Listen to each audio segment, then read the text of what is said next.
Los incas fueron conocidos como feroces guerreros y como maestros en la construcción. Su imperio fue el más extenso del planeta. Perduró durante un siglo hasta que un grupo de solo 175 aventureros españoles consiguieron subyugar nada menos que a 7 millones de habitantes. ¿Cómo pudo ocurrir algo así? ¿Cuál fue el motivo por el que estos temibles guerreros no ofrecieron resistencia alguna a los invasores? En este documental, el científico norteamericano William Sullivan desarrolla una investigación propia de un detective para intentar encontrar una respuesta a este intrigante enigma. Paso a paso, descifra los mitos incas y llega a la conclusión de que estos codificaban un registro de acontecimientos astronómicos. Un registro tan asombroso y preciso que puede ser comprobado hoy con avanzados programas informáticos. Y esto le ha permitido a Sullivan descubrir el trágico secreto de los incas. Estos seres libraban una lucha desesperada contra el tiempo. Su propósito era evitar la catástrofe que veían anunciada en las estrellas. Los chamanes de los Andes han conservado hasta hoy el recuerdo de estos asombrosos acontecimientos astronómicos. Y tras 4 siglos de olvido, su mensaje ha sido finalmente descifrado por la ciencia. Si desean acompañarnos en este nuevo viaje en busca de misterios del pasado, podrán comprobarlo.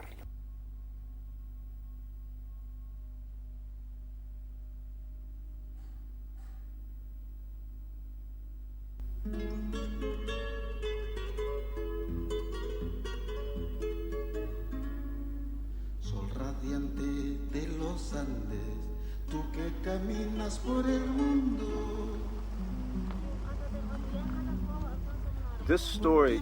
Este relato está impregnado por una emoción que raya en el desaliento, por la indiferencia del mundo contemporáneo respecto al pasado. Y este sentimiento es como una sutil opresión. No nos perdamos, no nos olvidemos de los que se han ido antes, porque sin conocerlos a ellos, ¿cómo puede usted saber quién es? En 1532, la oscuridad envolvía un continente entero. En pocos días, el mayor imperio de esa época se desmoronaba cuando 170 conquistadores irrumpieron en la historia de América.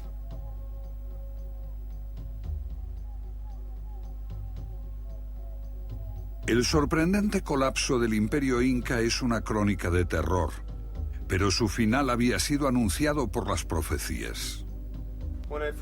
Cuando empecé a estudiar la historia del Imperio Inca, me sorprendió que solo existiera durante menos de un siglo, antes de ser destruido por los conquistadores españoles. Más sorprendentes fueron las circunstancias que rodearon a la desaparición de este gran imperio.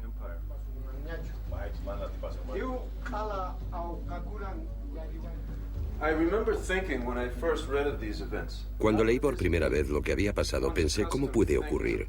Uno está acostumbrado a pensar en el destino como algo más etéreo. Al final, supe que el destino de los incas estaba escrito en las estrellas.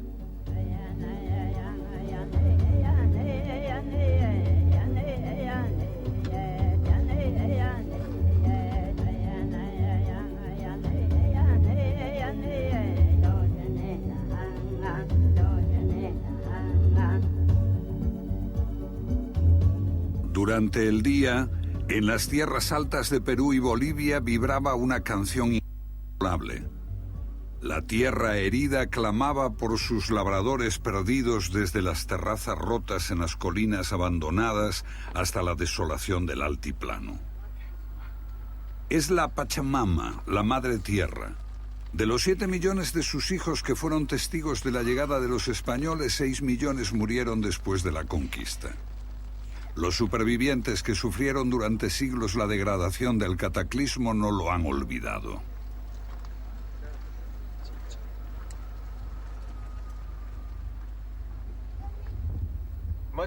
Mucho de lo que sabemos sobre el Imperio Inca proviene de los cronistas españoles. Los incas no habían desarrollado la escritura y muchos piensan que solo tenían una idea muy vaga de su propia historia. pero nada más lejos de la verdad. Para situar su propia historia en el río del tiempo, los incas crearon sus propias embarcaciones, los mitos. Esta idea es discutible. Hay ruinas y trozos de cerámicas que pueden mostrar el firme avance del hombre desde las cavernas, pero hay quienes creen que nuestros antepasados pueden haber sido más antiguos y distintos de lo que la arqueología oficial está dispuesta a aceptar.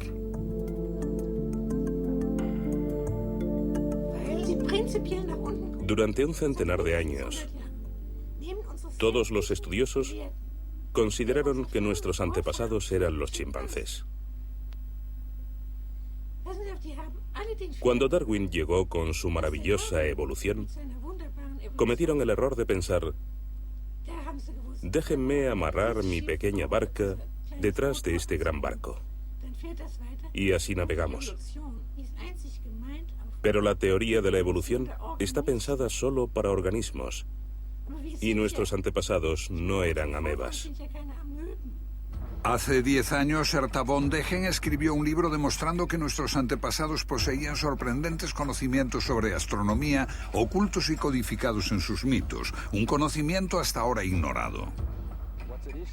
Lo que está en cuestión aquí es toda la historia de la civilización. Puede que no haya ido en línea recta desde los estúpidos hombres de las cavernas hasta nosotros, los listos, con nuestra bomba de hidrógeno y dentífricos a rayas.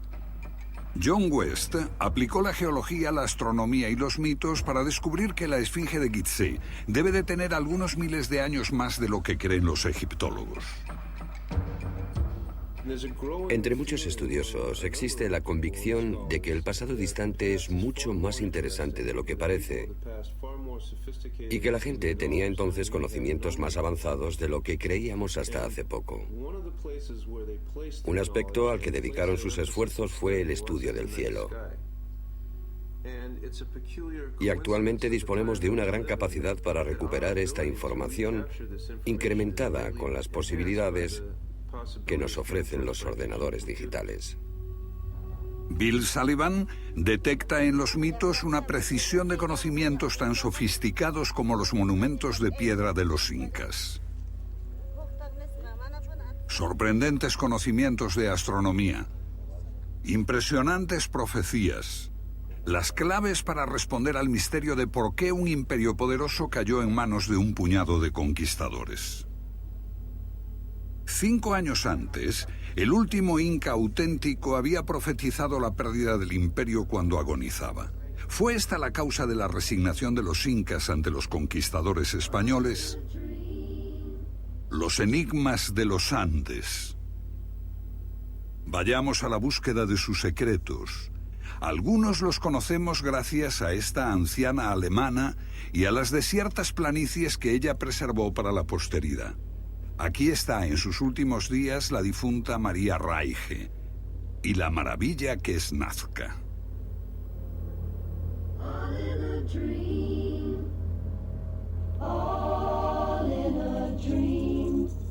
Un desierto cubierto de inmensas líneas y figuras muy antiguas.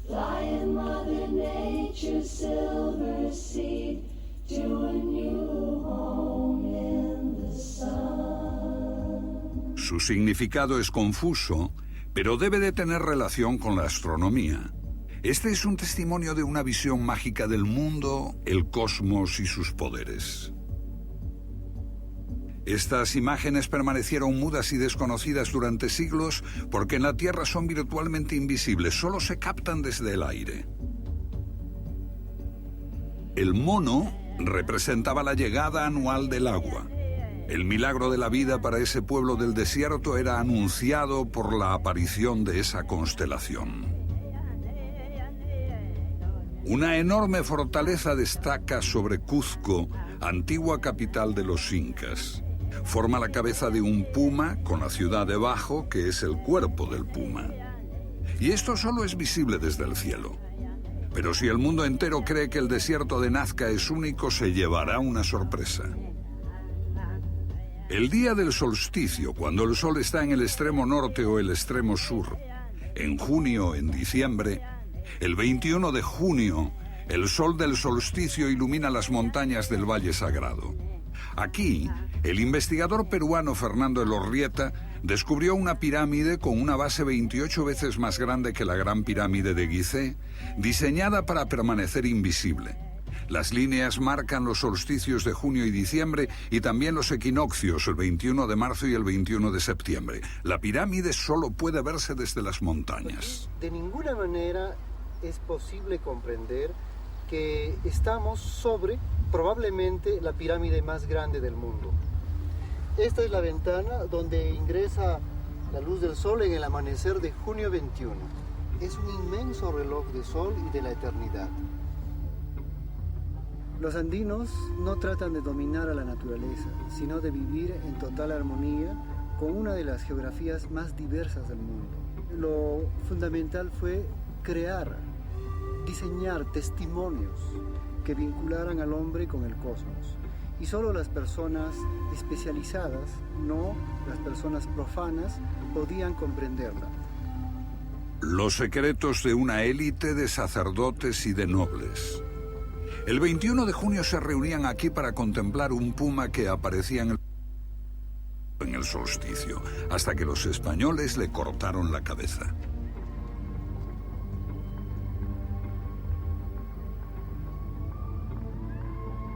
El día del solsticio, el 21 de junio, solo ese día, cuando el sol salía, formaba la cara de un puma. En el solsticio de diciembre lo cortaba exactamente por la mitad. Indicadores del tiempo, un dominio vital para la supervivencia en los agrestes valles de los Andes. Durante mucho tiempo, los Andes solo podían mantener a escasos grupos de cazadores. Los cultivos eran muy precarios en las deslumbrantes altitudes, atravesadas por el viento y las devastadoras heladas. Las selvas amazónicas lo asfixiaban por un lado y el océano y el desierto más seco del mundo por el otro.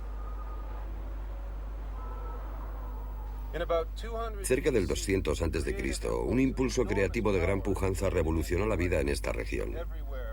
En todas las áreas andinas se desarrollaron sistemas de terrazas y riego para los cultivos. En un lugar tan inhóspito como los Andes, la agricultura exige a la comunidad enormes esfuerzos coordinados. Se requiere voluntad de colaborar más que de odiar. En ninguna parte eran tan claras las obligaciones de los vivos con los muertos. Hasta hoy, las familias de los Andes se reúnen en torno a los sepulcros en el Día de los Muertos para agasajar a sus difuntos con comida, bebida y conversación. El respeto entre la gente, entre vivos y muertos, y entre el hombre y la naturaleza, era la ley básica del campesinado andino. Se las había dado un dios creador con forma humana, Viracocha. Su imagen permanece aquí, en esta montaña. La tradición sitúa su llegada aquí, en el lago Titicaca. Hace mucho tiempo, Viracocha salió de este lugar para crear la tierra, el sol, la luna, las estrellas. Según el mito, Viracocha creó a todas las tribus de los Andes y les enseñó a vivir en armonía. Este mito es el principal documento de la civilización andina.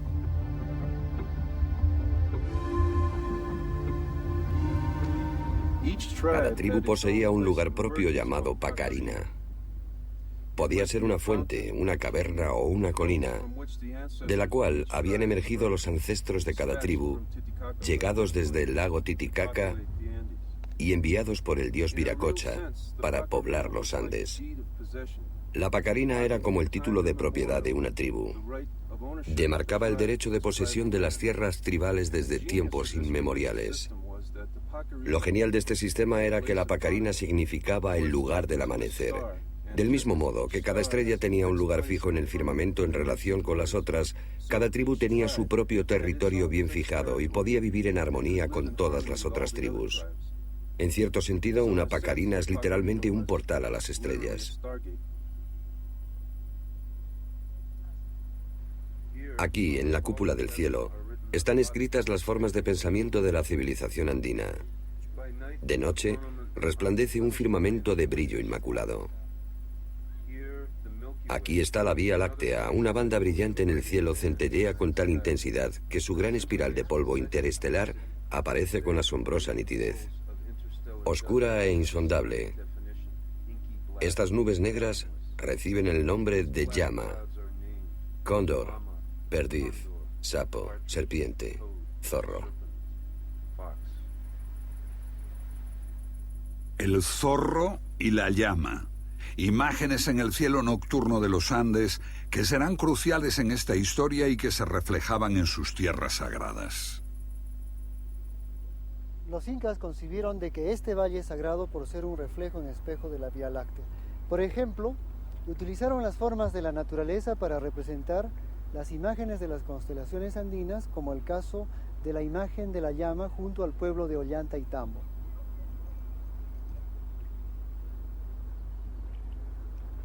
Al igual que los antiguos egipcios, que veían al Nilo como una vía láctea terrestre y construyeron sus pirámides como un reflejo de Orión, la constelación del dios Osiris, también los incas veían a su valle sagrado como un reflejo de la Vía Láctea y utilizaban la naturaleza para configurar constelaciones.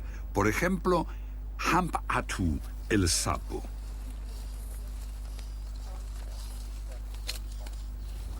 Por encima de la ciudad de Urubamba, la forma de un cóndor que salía en el solsticio emprendía vuelo hacia el sol. Aquí en Pisac, la imagen de la constelación del cóndor, con las alas abiertas en actitud de llevar a los espíritus a la Vía Láctea. Para los incas, la Vía Láctea y los días de solsticio eran de suma importancia. Ellos creían que estos días eran un puente que conectaba al mundo celeste con el terrestre. El solsticio de junio era un día de ritual sagrado, porque ese día el sol salía en la Vía Láctea y establecía el puente hacia la tierra de los dioses. Además, en el solsticio de diciembre, al salir por la Vía Láctea, el sol abría las puertas de la tierra de los antepasados, permitiendo que los vivos consultasen a los muertos. El tiempo, marcado por el sol y las estrellas, de su importancia para nuestros ancestros no recordamos casi nada. Hicimos todo para olvidarlo. Tenemos relojes digitales. Y deberíamos saber que la manecilla grande es la luna y la pequeña es el sol. Todo está tomado del sol, la luna y las estrellas. Pero nadie ha olvidado. Esto es Huaylu Urruti, una antigua montaña sagrada de Perú donde cada año 10.000 personas vienen a recoger agua bendita para sus iglesias cristianas. En los días de Huaylu Urruti también se conmemora un antiguo rito indio.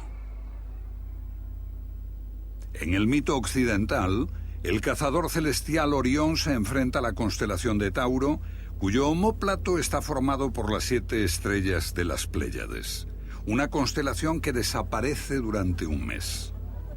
Los días previos a la reaparición eran cruciales para los campesinos y su calendario agrícola.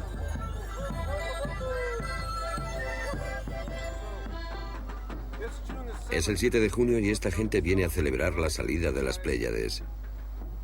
Pero la fecha varía a lo largo de extensos periodos de tiempo y es un factor de crucial importancia en este relato. Porque nos lleva a otra época lejana, cuando los pueblos de los Andes experimentaban un Pachacuti, el fin de un mundo.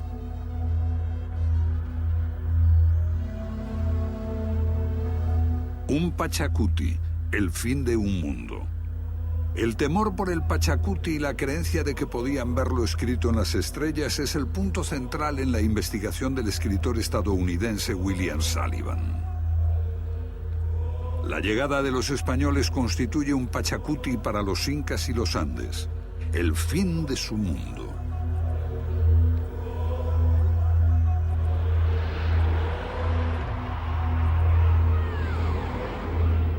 Pero antes de eso, hay un mito anterior de inundación y diluvio, una versión andina de Noé y el arca.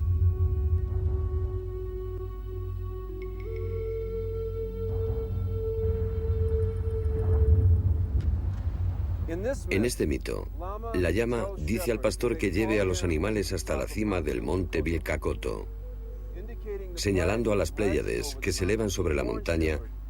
Advierte al pastor que en un mes se producirá la inundación. Y mientras suben las aguas, la cima del monte se llena de animales. Ese zorro resbala y se moja la cola, por eso la cola del zorro es negra. En el mito, las enormes montañas como el Vilcacotto simbolizan el solsticio de invierno.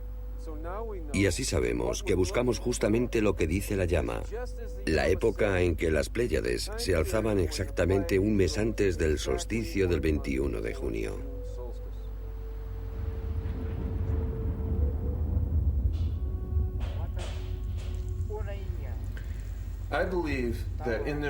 Creo que sus mitos eran un mensaje al futuro y querían asegurarse de que este mensaje sería entendido. Descubrimos que dejaron dos pistas: lo que pasaba en el solsticio de junio y en el solsticio de diciembre.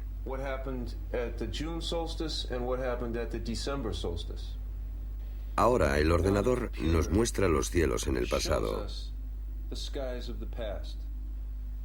Lo que buscamos es el tiempo en que las Pléyades reaparecieron al amanecer, exactamente un mes antes del solsticio de junio. Esto es lo que ocurrió en ese solsticio, las Pléyades asomando justo antes del amanecer del año 650 después de Cristo. Y esto es lo que pasó en el solsticio de diciembre. Aquí está la llama, seguida por el zorro, y al amanecer la cola del zorro está por debajo del horizonte. Así sabemos por qué la cola del zorro es negra, porque este hecho ocurrió en el 650 después de Cristo y el mito señala que ese año fue la era de la inundación. En torno al año 650 después de Cristo ocurrió algo terrible. Por primera vez estalla una guerra a gran escala para gobernar los Andes durante 8 siglos. Si Sullivan está en lo cierto, los mitos nos aportan dos claves. ¿Qué pudieron haber visto en los solsticios de junio y de diciembre?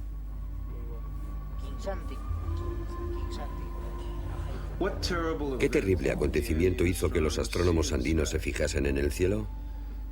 La clave está en la gran importancia de la Vía Láctea como un camino hacia el mundo de los muertos y los dioses. Y esto es lo que pasó. En el solsticio de junio del 650 después de Cristo, la Vía Láctea no estaba ya en el horizonte cuando salía el sol. Eso significaba que las puertas a la tierra de los dioses se habían cerrado. Los mitos dicen que Viracocha, lleno de pena, abandonó este mundo. Y de hecho, los agricultores recuerdan el inicio de una gran guerra, un cataclismo que destruía el equilibrio que el dios había construido. Lo que los chamanes andinos vieron fue un Pachacuti, un fin del mundo. Así, el puente hacia los dioses desaparecía para siempre. Mientras tanto, los Andes se convertían en víctimas de un estado altivo y brutal. Los gobernantes militares de Huari impusieron duros tributos y trabajos forzados. Los que se resistían eran eliminados en rituales sangrientos.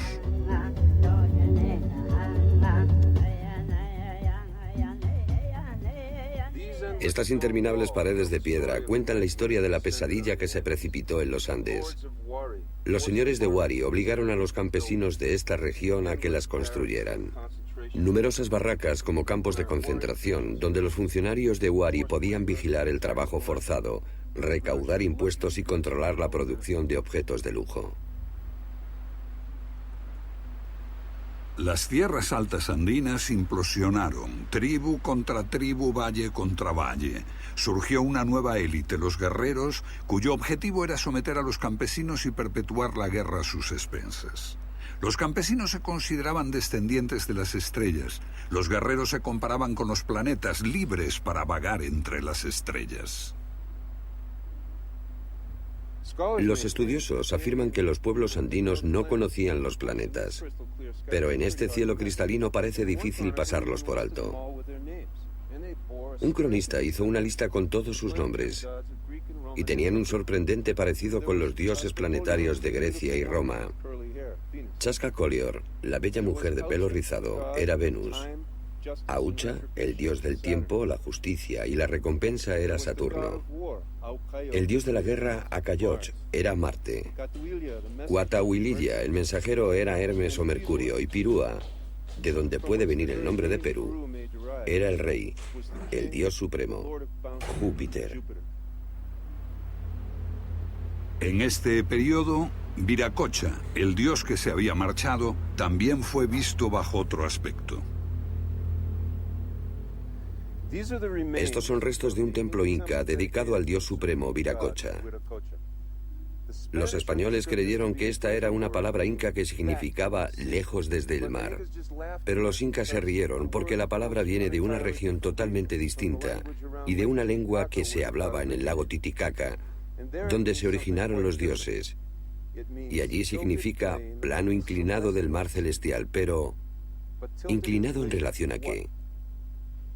Lo que se indica es la trayectoria descrita por el ecuador del Sol respecto al plano del ecuador terrestre.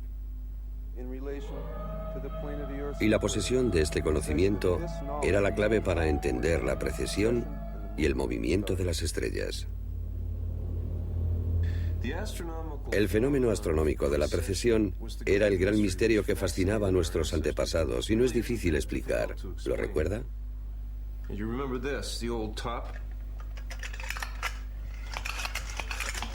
La rápida rotación alrededor del eje es como la rotación diaria de la Tierra. Pero hay un pequeño retraso de esta rotación.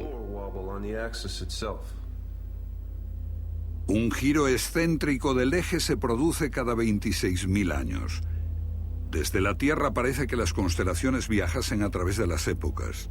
Al aparecer detrás del Sol en su salida, cambian en periodos de poco más de 2.000 años. Los conocemos como las eras de Piscis, Aries, Tauro.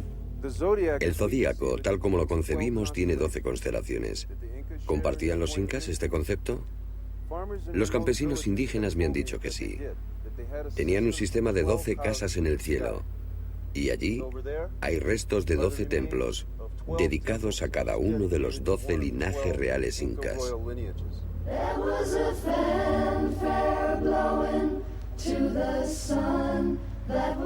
Los símbolos son distintos, pero el significado parece el mismo. El dios Viracocha se convierte en el regidor de este eterno movimiento y se identifica con Saturno. Como ocurre en el mito griego con Van Di, el dios creador de China, dioses que distribuyen el tiempo y la precesión.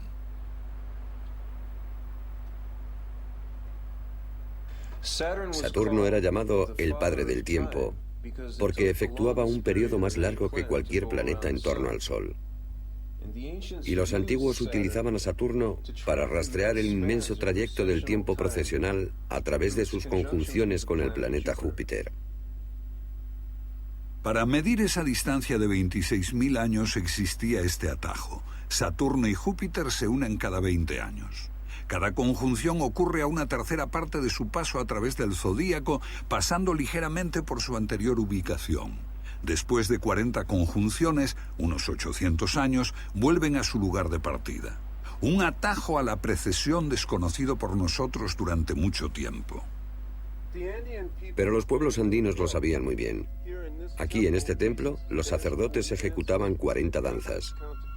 Los incas contaban las tribus por unidades de 40.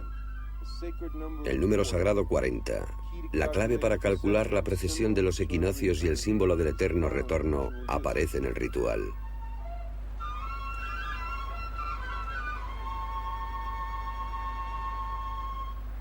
Desde la ciudad de Cuzco se difundían 40 líneas rectas a partir de dicho centro.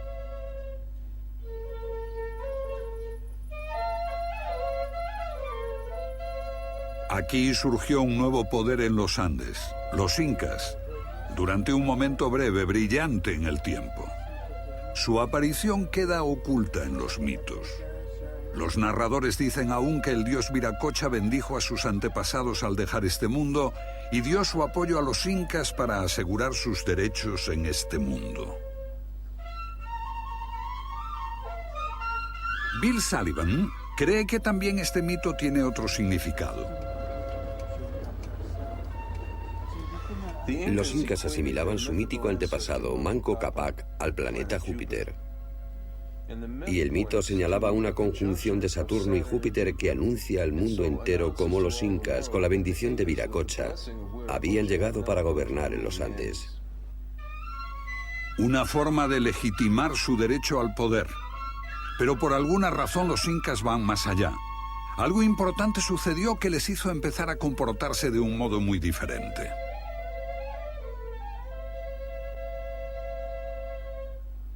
Según una tradición, el imperio inca nació bajo la sombra de una profecía.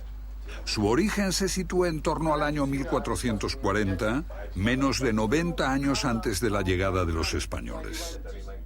Los incas son solo una tribu más entre muchas, y su valle de Cuzco está siendo invadido por un enemigo odioso. Su viejo rey está en retirada, está desesperado, pero no solo por ese ataque enemigo. Dentro de 5 generaciones, dice a su hijo Yupanqui y a sus generales, habrá un fatal Pachacuti, un final de los tiempos, y la totalidad de los Andes será destruida. Pero su hijo, el príncipe Yupanqui, no quiere rendirse, aparta a su vacilante padre y se hace con el mando.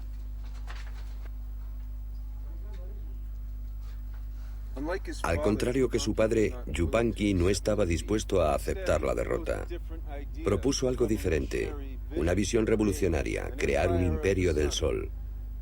Esto suponía embarcarse en una misión sagrada, salvar de la extinción a la civilización andina. Los cronistas rechazan esto como una fantasía. Pero si esta profecía existió de verdad, su impacto pudo ser un motivo poderoso para explicar qué ocurrió.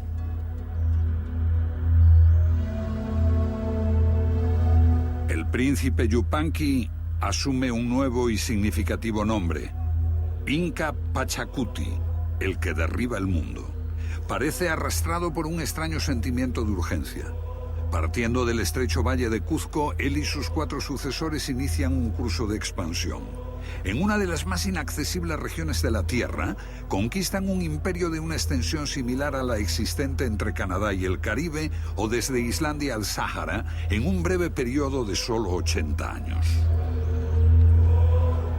Abolieron horrores tales como el canibalismo y la explotación de los campesinos por la clase guerrera, y restauraron la paz después de 8 siglos de continuas luchas.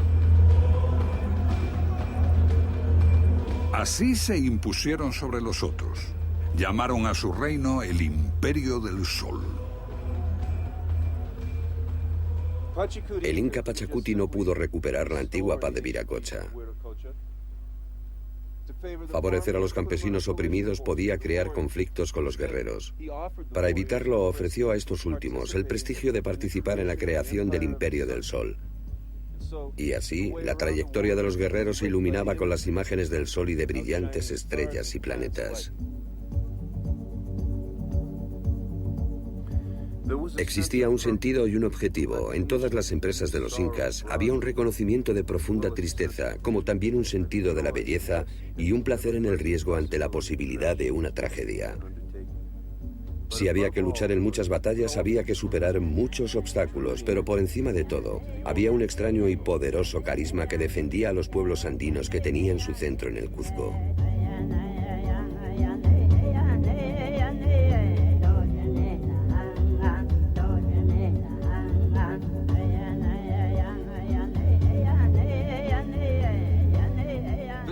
Esta es una de las mayores atracciones turísticas del hemisferio occidental, Machu Picchu. ¿Pueden imaginar el aspecto que tenía esta ciudad inca en sus días de esplendor?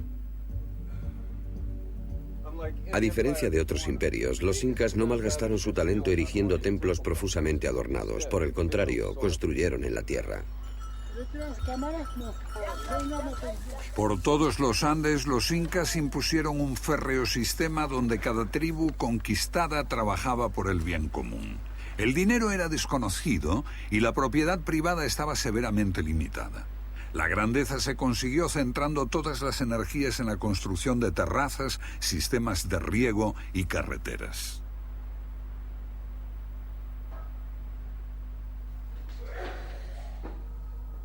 Aquí, para provecho de los viajeros, los incas construyeron un refrigerador natural. Afuera el sol está en su cenit, pero dentro la temperatura es 20 grados más fresca. El viento sopla en este corredor y se puede ver cómo tallaron repisas. Ponían tablas encima y allí guardaban alimentos. El viento soplaba por arriba y por abajo, refrescando y secando esos alimentos. Al intentar restablecer la armonía de los tiempos de Viracocha, su principal preocupación era la restauración de la magnificencia perdida. Para crear un imperio que no conociese el hambre, construyeron almacenes de alimentos en todas partes. La comida se podía transportar a cualquier lugar del imperio en pocos días para alimentar a la gente hambrienta.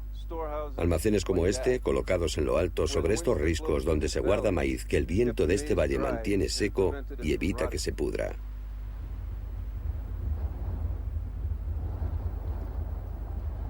Con el mismo espíritu, los incas trabajaron sin descanso para desarrollar mejores tipos de cultivo. Este lugar, Moray, es una estación de experimentación agrícola y se usaba para adaptar las plantas alimenticias de altitudes más bajas a otras más altas. La planta se cultivaba abajo y cada año se subía un poco hasta llegar a lo alto. Así se preparaban cultivos genéticamente modificados para resistir las condiciones de las zonas altas.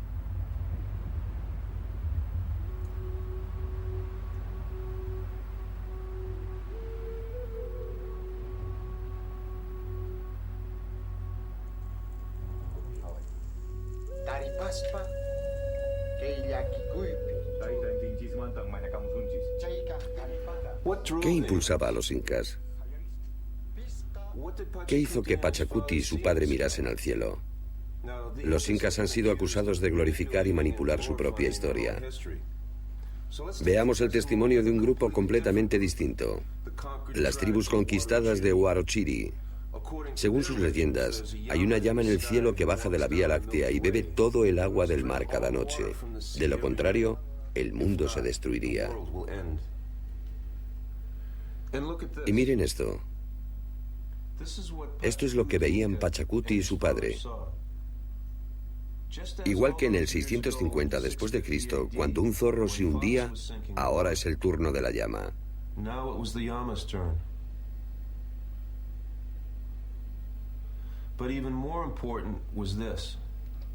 Pero aún más importante es esto que veían los sacerdotes astrónomos.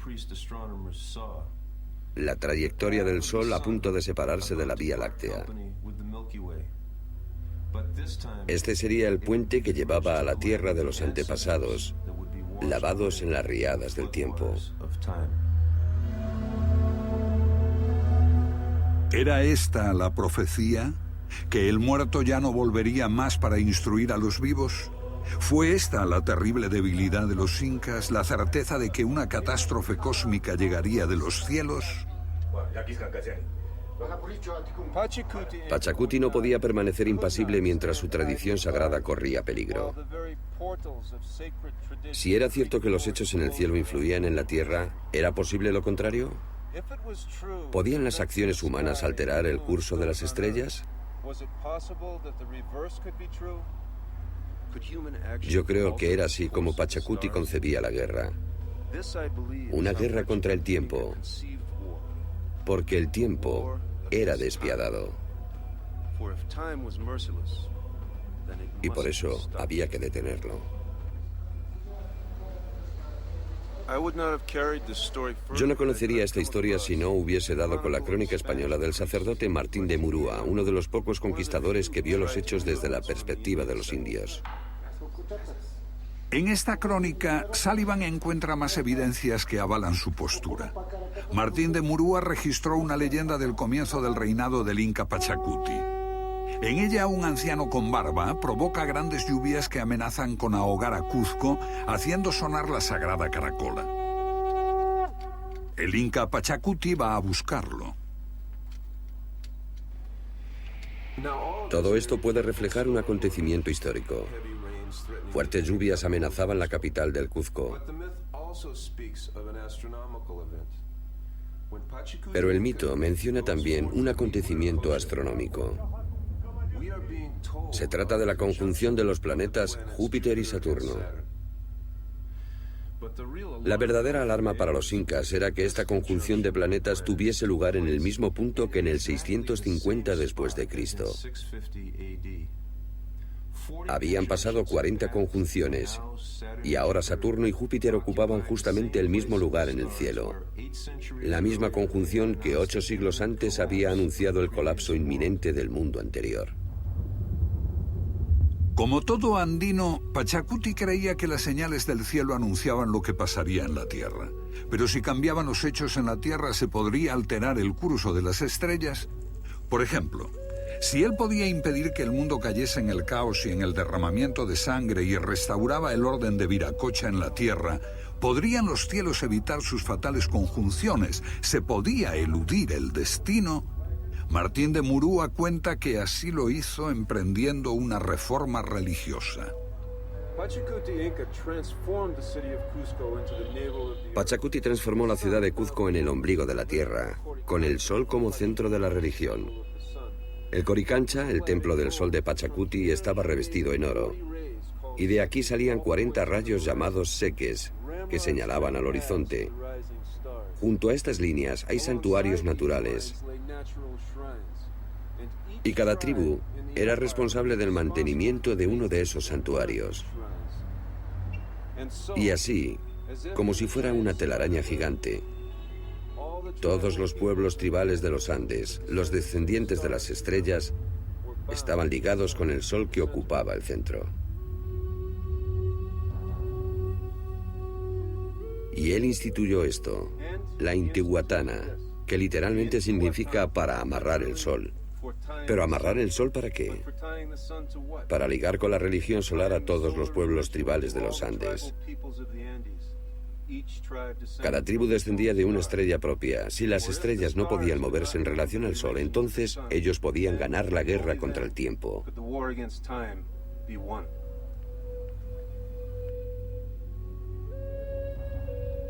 Y Pachacuti se convirtió en soberano de todos.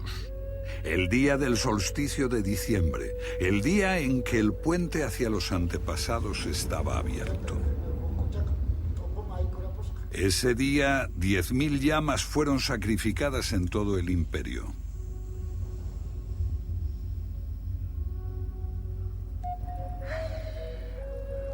Su sangre fue bendecida y colocada en pequeños cuencos de cerámica. Los mensajeros llevaron los cuencos a todo el imperio para arrojarlos en la cima de cada colina o montaña.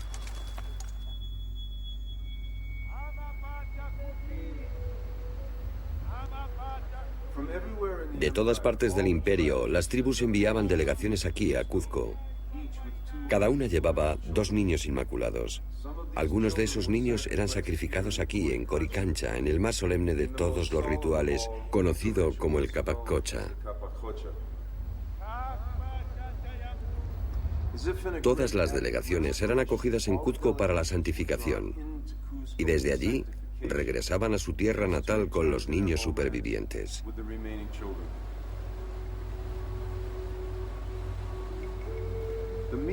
El significado del Capac Cocha había sido un enigma desde el principio. Yo creo que su secreto está en el significado de la misma palabra. Capac era el rey sacerdote y astrónomo, y Cucha significa súplica, la súplica del rey, porque era gracias a esta súplica del Inca que los niños sacrificados viajaban a las estrellas.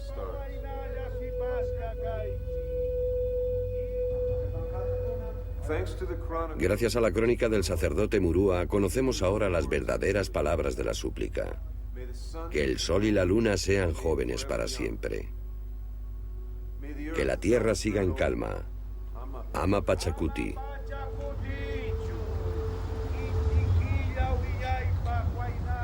Y que haya paz. Pero con todo un imperio bajo control y en paz, ¿dónde estaba la guerra? Creo que existía solo una guerra para los incas, la guerra contra el tiempo. A lo largo de las sendas que partían de la sagrada Cuzco, atravesando montañas y hondonadas en continuas líneas rectas, los niños acudían al sacrificio.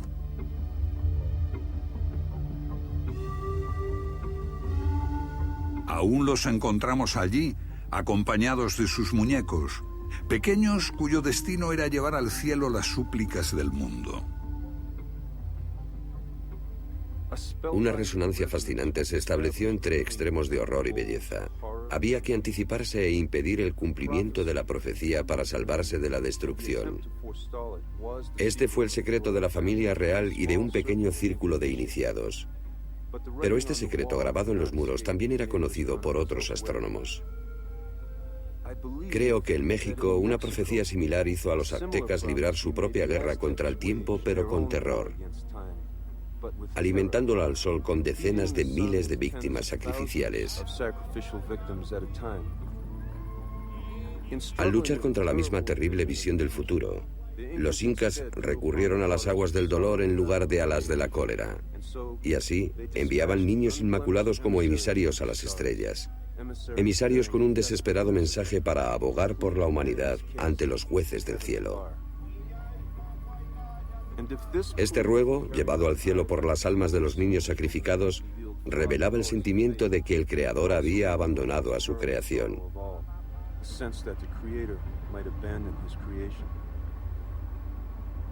Esto, creo, fue la estrategia desesperada que los incas aplicaron para evitar el fin del mundo.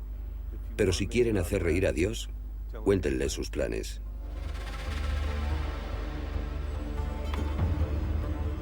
...1492, más lejos, hacia el norte, los españoles descubren el Nuevo Mundo. Y poco después, el Imperio Azteca de México, desconocido por los incas, es aniquilado. Solo unas décadas después de que el gran Inca Pachacuti fundase el Imperio Inca, el más grande de su tiempo.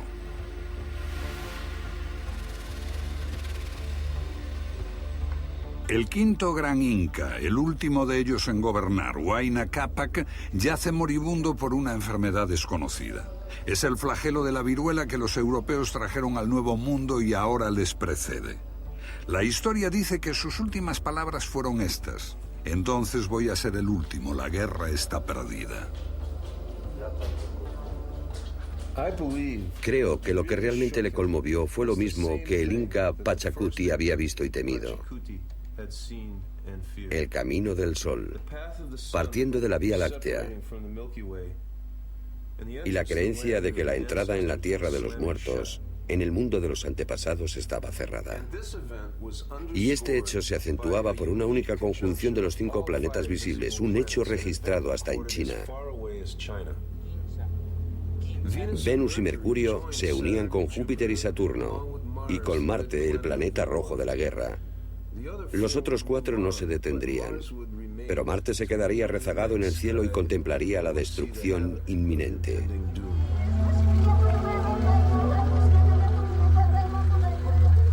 La viruela que mató al último Inca acabaría con la mitad de la población y doblegaría el ánimo de la gente.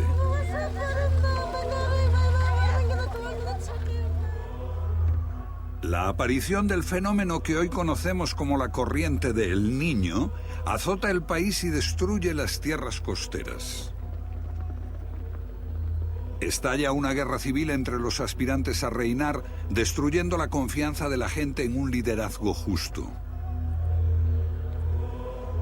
Solo entonces llegaron los conquistadores españoles.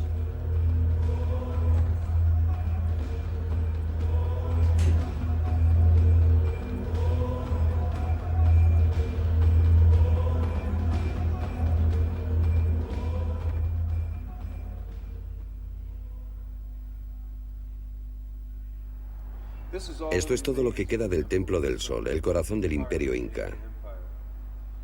Estos muros estuvieron recubiertos de oro para reflejar los rayos del sol. Los conquistadores españoles lo arrancaron, y sus restos yacen ahora empequeñecidos por el monasterio dominico que se construyó encima. Nada podría simbolizar mejor el efímero brillo y la trágica desaparición del Imperio Inca.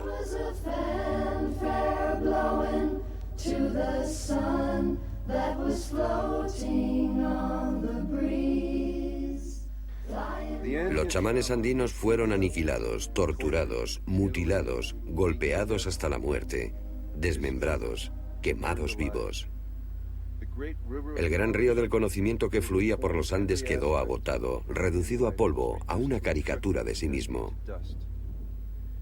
Los exterminadores contaban con delatores, hombres pequeños con rencores pequeños, hombres asustados agarrados a las negras faldas de los curas.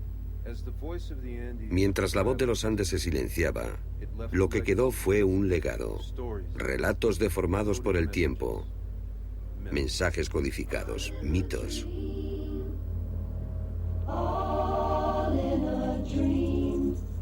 Los incas se esforzaron en crear paz y justicia, para unir a las tribus guerreras, para crear magnificencia y belleza. Construyeron un sistema de carreteras de una distancia parecida a la que hay entre La Habana y la bahía de Hudson. Cubrieron los Andes con terrazas e irrigaron los campos. Unos logros no igualados por China o Roma, o por cualquier otro imperio. Porque los incas hicieron esto en menos de un siglo, en una tremenda explosión de energía. ¿Por qué? Es posible que ahora lo sepamos. Sol radiante de los Andes, tú que caminas por el mundo, ¿por qué marchitas florecillas sin que lleguen a dar fruto? ¿Por qué secan los puquiales sin que beba el caminante?